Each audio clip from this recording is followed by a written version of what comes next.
నమస్కారం ADB news కు స్వాగతం. ముందుగా హెడ్లైన్స్. విశ్రాంత ఉద్యోగుల సమస్యల పరిష్కారానికి ప్రత్యేక దృష్టి. ఘనంగా పెన్షనర్స్ డే కార్యక్రమం. పెన్షనర్లను సత్కరించిన MLA Payal Shankar.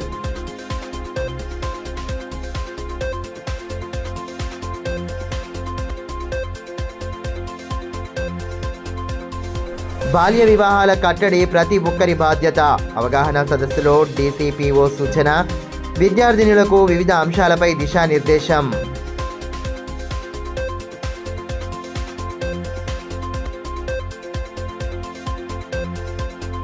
DCCB person ఇన్ఛార్జ్గా కలెక్టర్ బాధ్యతల స్వీకరణ.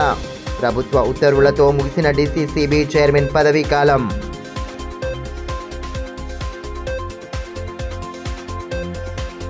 విశ్రాంత ఉద్యోగుల సమస్యలపై అసెంబ్లీలో ప్రస్తావిస్తానని ఎమ్మెల్యే పాయల్ శంకర్ అన్నారు. పట్టణంలోని సెంట్రల్ గార్డెన్లో విశ్రాంత ఉద్యోగుల సంఘం ఆధ్వర్యంలో నిర్వహించిన పెన్షనర్స్ డే ఆత్మీయ సమ్మేళనంలో ఆయన ముఖ్య అతిథిగా హాజరయ్యారు.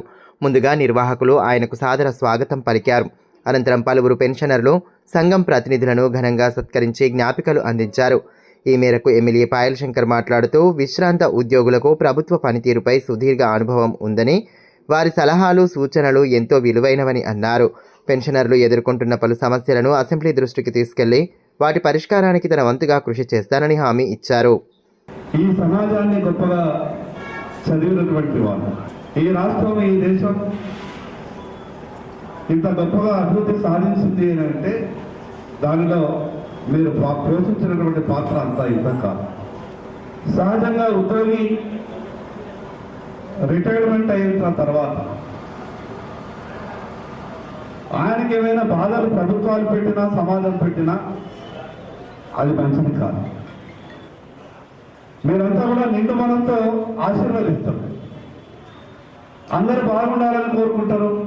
మీ దగ్గర ఎవరికి వచ్చి దండం పెట్టినా కూడా నిండు మనస్తో ఆశీర్వదించేటటువంటి మనసు ఉంటుంది, ఆశీర్వదించేటటువంటి వయసు ఉంటుంది.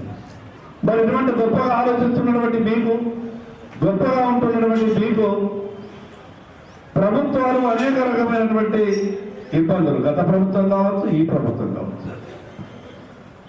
నేను మొన్న జరిగినటువంటి శాసనసభ సమావేశాల్లో స్పష్టంగా చెప్పిన, ఏ తెలంగాణ రాష్ట్రం వస్తే భవిష్యత్ అంతా కూడా బాగుంటుంది అనుకున్నాం. సమైక్య ఆంధ్రప్రదేశ్ రాష్ట్రానికన్నా అన్ని రకాలుగా ముందుండి అభివృద్ధిలో కానీ, సమస్యల పరిష్కారంలో కానీ ఒక గొప్ప ఆలోచనతో ముందుకు పోతామని ఈ తెలంగాణ రాష్ట్రాన్ని మనం సాధించుకున్న తర్వాత ఈ రకమైనటువంటి కష్టాలు వస్తాయని ఎవరు కూడా ఊహించలేదు. మిగులు బడ్జెట్తో వేరైనటువంటి మన రాష్ట్రం ఈరోజు అప్పుల ఊపిలో 8.5 లక్షల కోట్ల అప్పుల ఊపిలో కూరుకుపోవడమే కాకుండా, పోనీ ఇంత అప్పైన తర్వాత కూడా ఏదైనా సమస్య పరిష్కారం అవుతున్నానంటే మళ్ళీ ఆ అప్పులు తెచ్చడానికి ఇంకో సమస్య ఏది తీసుకెళ్ళినా కూడా ఈ రాష్ట్ర ఆర్థిక పరిస్థితి గురించి ప్రభుత్వ పెద్దలు జవాబు చెప్పేటటువంటి పరిస్థితి. బాల్య వివాహంతో అనేక అనర్థాలు ఎదురవుతాయని, బాల్య వివాహాల కట్టడి ప్రతి ఒక్కరి బాధ్యత అని జిల్లా బాలల సంరక్షణాధికారి రాజేంద్ర ప్రసాద్ అన్నారు. శనివారం షూర్ ఎన్జిఓ ఆధ్వర్యంలో పట్టణంలోని ఆర్పిఎల్ పాఠశాలలో బాల్ వివాహ్ ముక్త్ భారత్ కార్యక్రమంలో భాగంగా అవగాహన కార్యక్రమాన్ని నిర్వహించారు.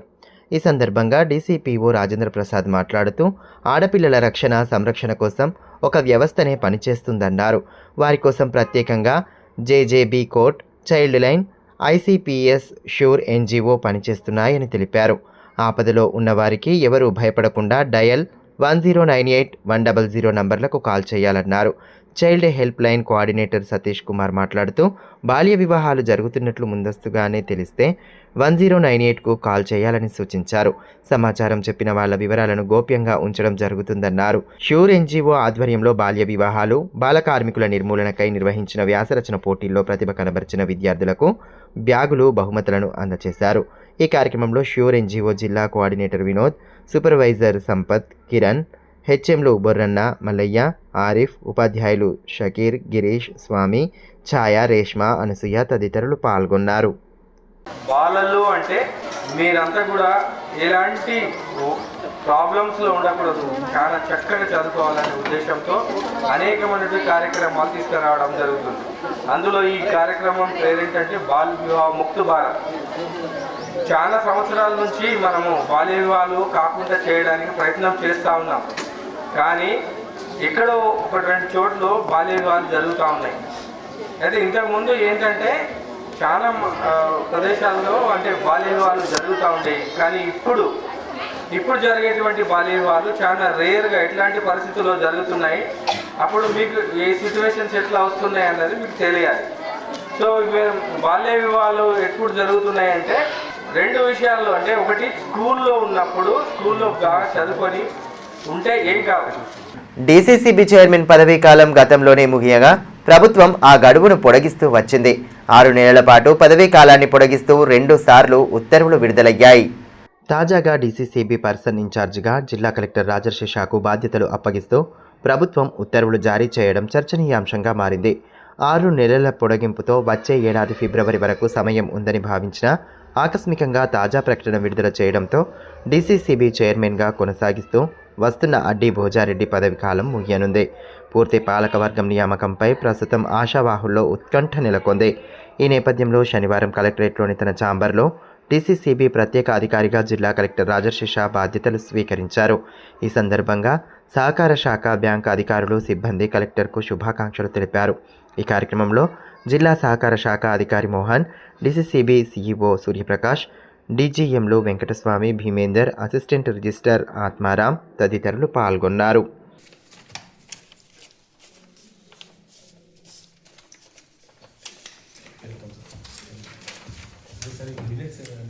తెలంగాణ ప్రాంత ఉపాధ్యాయ సంఘం తపస్ రాష్ట్ర శాఖ ఆదేశాల మేరకు ఆదిలాబాద్ జిల్లా శాఖ ఆధ్వర్యంలో జిల్లా కార్యవర్గ సమావేశాన్ని శ్రీ సరస్వతి శిశు మందిర్లో నిర్వహించారు. ఇటీవల నూతనంగా ఎన్నికైన 16 మండలాల అధ్యక్ష ప్రధాన కార్యదర్శులు కలిసి ఎన్నికల అధికారి తిరుకోవెల వామన్ సమక్షంలో జిల్లా అధ్యక్ష ప్రధాన కార్యదర్శులుగా సునీల్ చౌహాన్, వలబోజు గోపీకృష్ణులను ఏకగ్రీవంగా ఎన్నుకున్నారు. రాష్ట్ర ఎన్నికల అనంతరం జిల్లా పూర్తిస్థాయి కమిటీ ఏర్పాటు జరుగుతుందని ఎన్నికల పరిశీలకులు తిరుకోవెల వామన్ తెలిపారు. ఉపాధ్యాయులకు పీఆర్సీ వెంటనే ప్రకటించాలని, పెండింగ్ డీఏలను వెంటనే ప్రకటించాలని తపస్ జిల్లా అధ్యక్షులు సునీల్ చౌహాన్ డిమాండ్ చేశారు. పెండింగ్ బిల్లులను వెంటనే చెల్లించాలని, సిపిఎస్ విధానాన్ని రద్దు చేయాలన్నారు. సమస్యల పరిష్కారానికి రానున్న రోజుల్లో సంఘం పోరాటానికి సిద్ధంగా ఉందని తెలిపారు. ఈ కార్యక్రమంలో కుమ్రా యాదవరావు, బచ్చువార్ నారాయణ, బత్తుల గంగాధర్, కుర్సంగే జిజాబాయ్, వివిధ మండలాల అధ్యక్ష ప్రధాన కార్యదర్శులు పాల్గొన్నారు. పట్టణంలోని శారదా జిన్నింగ్ ఎదురుగా ఉండే కాలనీవాసి మట్టేవార్ మహేష్ను శుక్రవారం ఫోక్సో కేసులో అరెస్టు చేసి తరలించినట్లు డీఎస్పీ జీవన్ రెడ్డి తెలిపారు. ఒక కాలనీకి చెందిన 17 ఏళ్ల బాలికను నిందితుడు ఈ నెల 8న అపహరించి మహారాష్ట్ర తీసుకెళ్లాడన్నారు. మాయమాటలు చెప్పి ఆమెపై అత్యాచారం చేశాడన్నారు. బాధితురాలి కుటుంబ సభ్యులు ఇచ్చిన ఫిర్యాదు మేరకు అదృశ్యం కేసును నమోదు చేశారన్నారు. బాలిక ఆచూకీ తెలుసుకుని ఆమె వాంగ్మూలం నమోదు చేసి వైద్య పరీక్షల కోసం రిమ్స్కు తరలించామన్నారు. అనంతరం ఫోక్సో కేసు నమోదు చేసి అరెస్టు చేశామన్నారు. నేరేడిగొండ మండలం చిన్నబుగ్గారం గ్రామంలో ఉద్రిక్త పరిస్థితులు నెలకొన్నాయి. ఇరు వర్గాల మధ్య జరిగిన గొడవ పెద్దదిగా మారడం, పోలీసులపై సైతం దాడి జరగడం కలకలం రేపింది. ఇటీవల ఎన్నికల్లో సర్పంచ్గా పోటీ చేసి ఓడిపోయిన అభ్యర్థి గ్రామానికి వెళ్లే ప్రధాన రహదారులను ఎడ్ల బండ్లు అడ్డం పెట్టి మూసివేసేందుకు ప్రయత్నం చేశాడు. ఇదే విషయమై రోడ్డుపై నుండి ఎడ్ల బండ్లను తీపించేందుకు పోలీసులు ప్రయత్నించారు. ఇరు వర్గాల మధ్య సఖ్యత కుదిరేందుకు పోలీసులు ఘటనా స్థలానికి చేరుకుని ఆందోళనకారులను శాంతింపచేసే ప్రయత్నం చేశారు. ఈ క్రమంలోనే పోలీసులకు ఓడిపోయిన అభ్యర్థి కుటుంబం మధ్య వాగ్వాదం జరిగింది. మాట పెరిగి పోలీసులపై ఓడిపోయిన అభ్యర్థి కుటుంబ సభ్యులు దాడి చేయడం సంచలనంగా మారింది. ఈ ఘటనలో 2 పోలీసు సిబ్బందికి గాయాలైనట్లు సమాచారం. సామాజిక మాధ్యమాల్లో దాడి దృశ్యాలు వైరల్గా మారాయి. ఈ ఘటన సంచలనంగా మారడంతో పోలీసు ఉన్నతాధికారులు స్పందించి గ్రామంలో పరిస్థితులను అదుపులోకి తీసుకొచ్చేందుకు ప్రత్యేక దృష్టి సారించారు.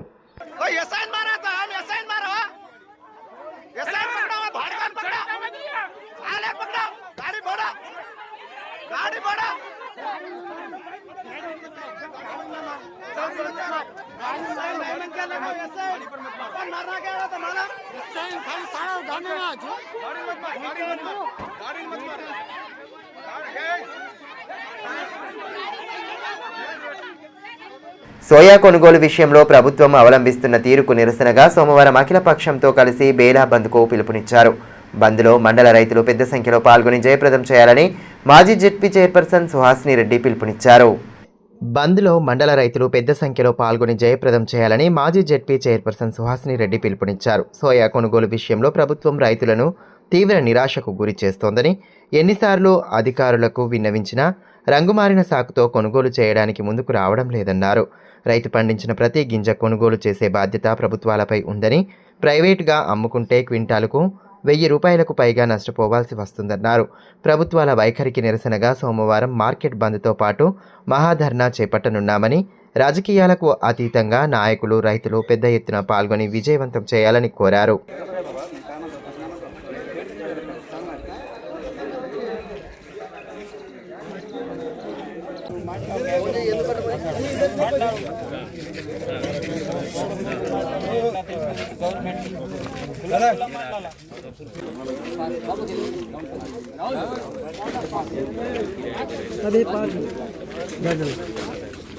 బేలా మండలంలో సోయాబీన్ రైతులు పడుతున్న అష్ట కష్టాలు గత నెల రోజులుగా చూసిన తర్వాత జిల్లా కలెక్టర్ గారు నిన్న మీటింగ్ తీసుకున్నారు. దాని తర్వాత కూడా బేలా మండల సోయాబీన్ అమ్మకాల విషయంలో ఒక క్లారిటీ అనేది వస్తలేదు. రాష్ట్ర ప్రభుత్వము ఎలాంటి స్పందన లేదని చెప్పి ఇలా అధికారులు చెప్తున్నారు.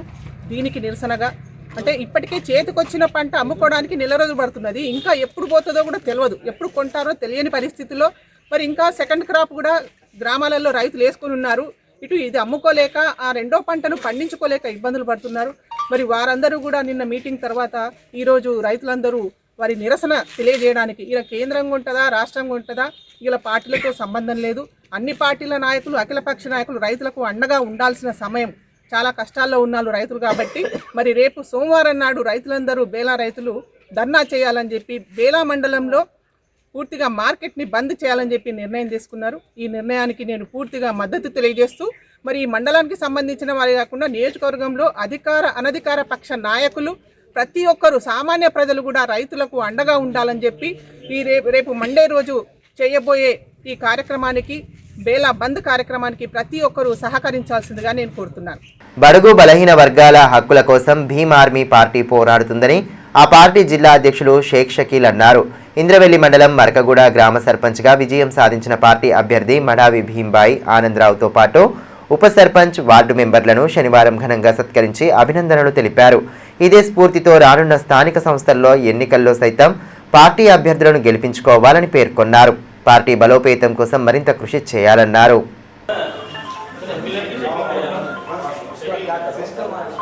जो भीम आर्मी पार्टी ऑफिस में सरपंच, उप सरपंच, वार्ड मेंबर जो भीम आर्मी के मरकागुड़ा ग्राम पंचायत इंद्रवली मंडल में जीते हैं, उनका सम्मान करने के लिए हम सब जमा हुए हैं और हमें फ़ख्र और गर्व है कि हम भीम आर्मी आज़ाद समाज पार्टी के इन कैंडिडेटों को जिताने में कामयाब हुए हैं और समाज को एकजुट करने में हम सब कामयाब हुए हैं।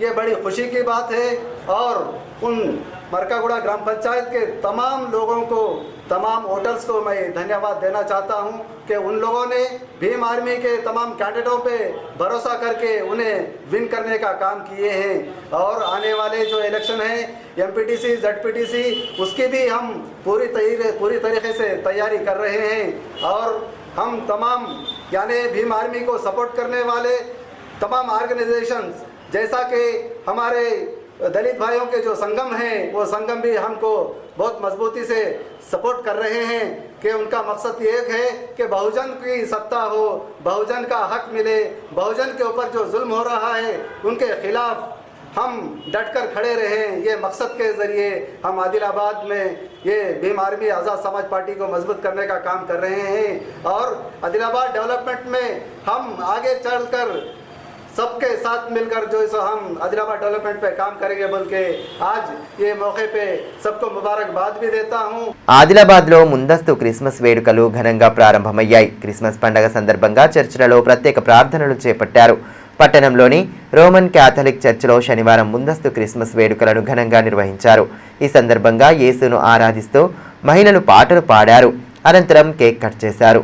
ఈ సందర్భంగా చర్చ్ ఫాదర్ అజ్జు మాట్లాడుతూ క్రిస్మస్ పండుగ సందర్భంగా చేపట్టబోయే కార్యక్రమాలను వివరించారు. యేసును స్తుతిస్తూ ప్రార్థనలు చేపడుతున్నట్లు వెల్లడించారు. ఈ కార్యక్రమంలో మాతృజ్యోతి అధ్యక్షురాలు విమల, ఉపాధ్యక్షురాలు సునంద, సెక్రటరీ ఉమా తదితరులు పాల్గొన్నారు.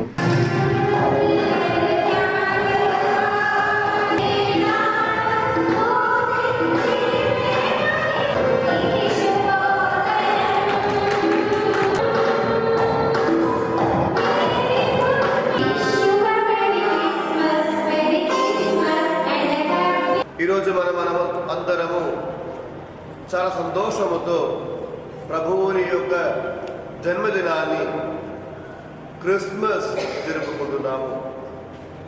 క్రైస్తవులమైన మనము ఆ ప్రభువుని యొక్క జన్మదినాన్ని పురస్కరించుకొని ఆ ప్రభువుని యొక్క జన్మదినము ఈ ప్రపంచానికి ఉన్న సంతోషాన్ని మనం పంచిపెట్టుకొని ఈ యొక్క పండుగని ఆడుతున్నాము.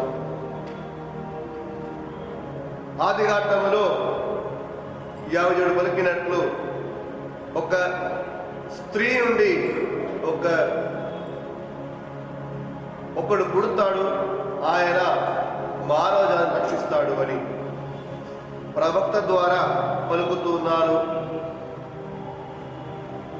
కన్య గర్భము ధరించి ఒక కుమారుని కలను, ఆయన ప్రభువు అని. మావల పోలీస్ స్టేషన్ పరిధిలో మహిళపై వేధింపులు, దాడులు, డబ్బు దోపిడీకి సంబంధించిన ఘటనపై కేసు నమోదు చేసినట్లు she team in charge B Susheela తెలిపారు. స్థానిక కేసీబీ గార్డెన్ వద్ద షీ టీం బృంద సభ్యులు అవగాహన కోసం వెళ్లిన సమయంలో నిందితుడు బాధితురాలిని వేధిస్తున్న సమయంలో రెడ్ హ్యాండెడ్గా పట్టుబడ్డాడు. పట్టణానికి చెందిన ఓ గృహిణి గతంలో ఒక సొసైటీలో పనిచేసిన సమయంలో సహోద్యోగి రోహిత్ హుస్సేన్తో పరిచయం ఏర్పడగా ఆ పరిచయాన్ని ఆధారంగా చేసుకుని నిందితుడు ఇటీవల ఆమెను వేధిస్తూ బహిరంగ ప్రదేశాల్లో దాడులు చేస్తూ డబ్బులు వసూలు చేస్తున్నాడని తెలిపారు.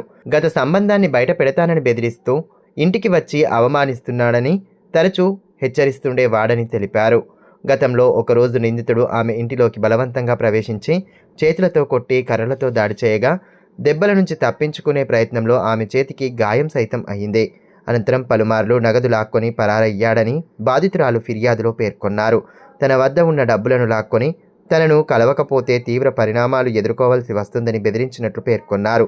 ఈ ఫిర్యాదు ఆధారంగా నిందితుడిపై సంబంధిత చట్టాల ప్రకారం కేసు నమోదు చేసి దర్యాప్తు ప్రారంభించి నిందితుడిని అరెస్టు చేసి రిమాండ్కు తరలించామన్నారు. వేధింపులపై మహిళలు నిర్భయంగా ఆదిలాబాద్ షీ టీం బృందాలను సంప్రదించవచ్చని, షీ టీం అండగా ఉంటూ అతివకు సహాయాన్ని అందజేస్తుందని హామీ ఇచ్చారు. నిర్భయంగా 8712659953 నంబర్కు సంప్రదించాలని తెలిపారు. ఉపాధి హామీ పథకాన్ని నిర్వీర్యం చేయడానికి కేంద్ర ప్రభుత్వం కొత్త బిల్లును ప్రవేశపెట్టిందని సిపిఎం జిల్లా కార్యదర్శి దర్శనాల మల్లేష్ అన్నారు. సిపిఎం పార్టీ ఆధ్వర్యంలో స్థానిక పార్టీ కార్యాలయం ముందు నిరసన తెలిపారు. ఈ సందర్భంగా దర్శనాల మల్లేష్ మాట్లాడుతూ 2005లో వామపక్షాల ఒత్తిడితో యూపీఏ ప్రభుత్వం ఉపాధి హామీ చట్టం తీసుకువచ్చారని, 100 రోజుల పని గ్యారంటీతో చట్టం రూపొందించబడిందన్నారు. చట్టం వచ్చిన నాటి నుండి నేటి వరకు లక్షలాది కుటుంబాలకు ఉపాధి కల్పించిన చట్టాన్ని నీరుగార్చి దాని స్థానంలో పథకాన్ని ప్రవేశపెట్టి పని గ్యారంటీ లేకుండా చేసే కుట్రకు కేంద్రం తెరలేపిందన్నారు. అంతేకాకుండా ఇప్పటి వరకు 90% కేంద్రం నిధులు కేటాయిస్తే 10% రాష్ట్రాలు భరించేవని, ప్రస్తుతం రాష్ట్రాలు 40% భరించాలని మార్పులు చేయడంతో రాష్ట్రాల మీద భారం పడబోతోందన్నారు. కేంద్రం చేస్తున్న కుట్రలను దేశ ప్రజలందరూ వ్యతిరేకించాలని పిలుపునిచ్చారు. ఈ కార్యక్రమంలో పార్టీ రాష్ట్ర కమిటీ సభ్యులు పూసం సచిన్, జిల్లా కార్యదర్శి వర్గ సభ్యులు లంకా రాఘవులు, అన్నముల్ల కిరణ్, జిల్లా కమిటీ సభ్యులు ఆర్ మంజుల, ఆర్ సురేందర్, నాయకులు ఆరిఫా బేగం, గంగారాం, ప్రశాంత్, సుజాత తదితరులు పాల్గొన్నారు.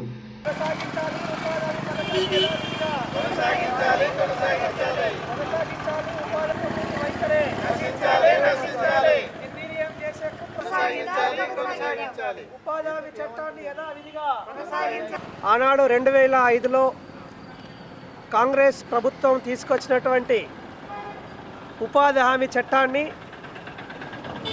పూర్తిగా నీరుగార్చడం కోసం నేడు బీజేపీ ప్రభుత్వం ఓ కొత్త బిల్లును ప్రవేశపెట్టింది.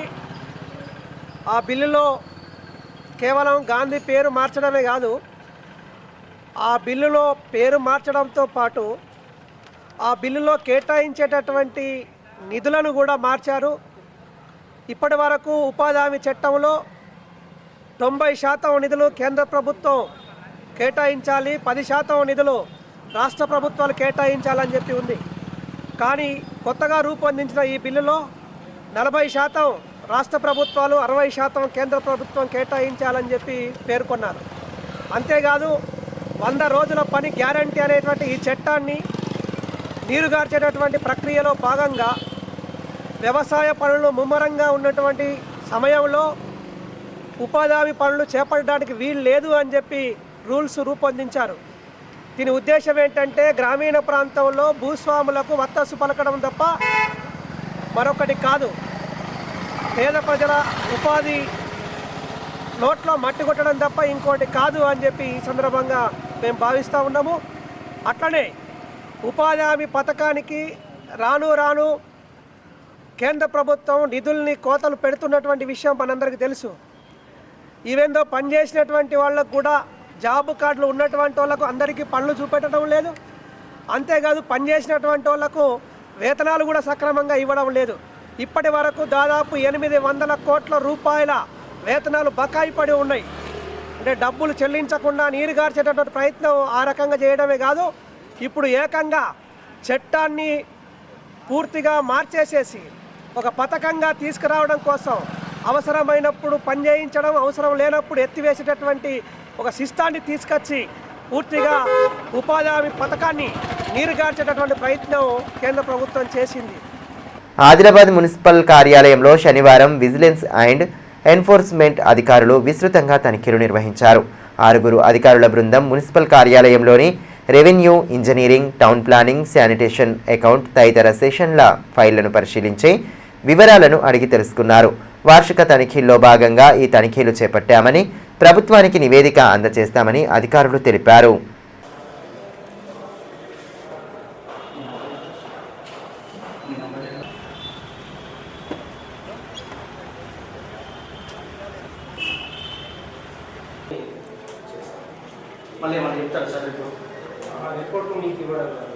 పట్టణంలోని స్థానిక రామ్నగర్లో నివాసం ఉంటున్న ఓ మహిళను పెళ్లి చేసుకోమని బెదిరింపులకు పాల్పడ్డ జాదవ్ భీమరావును అరెస్టు చేసి రిమాండ్కు తరలించినట్లు పోలీసులు తెలిపారు.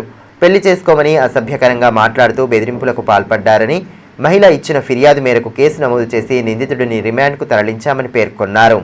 వార్తలు ముగించే ముందు హెడ్లైన్స్ మరోసారి. విశ్రాంత ఉద్యోగుల సమస్యల పరిష్కారానికి ప్రత్యేక దృష్టి. ఘనంగా పెన్షనర్స్ డే కార్యక్రమం. పెన్షనర్లను సత్కరించిన ఎమ్మెల్యే పాయల్ శంకర్.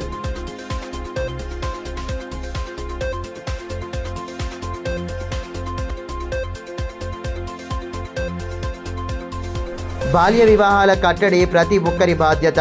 అవగాహన సదస్సులో డీసీపీఓ సూచన. విద్యార్థినులకు వివిధ అంశాలపై దిశానిర్దేశం.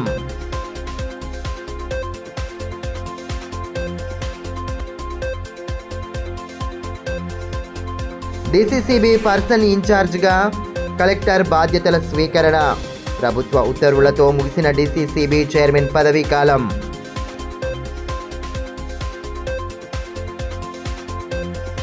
ఈ వార్తలు ఇంతటితో సమాప్తం. తిరిగి ప్రసారమయ్యే మరో బులెటిన్లో మళ్ళీ కలుసుకుందాం. అంతవరకు సెలవు. నమస్కారం.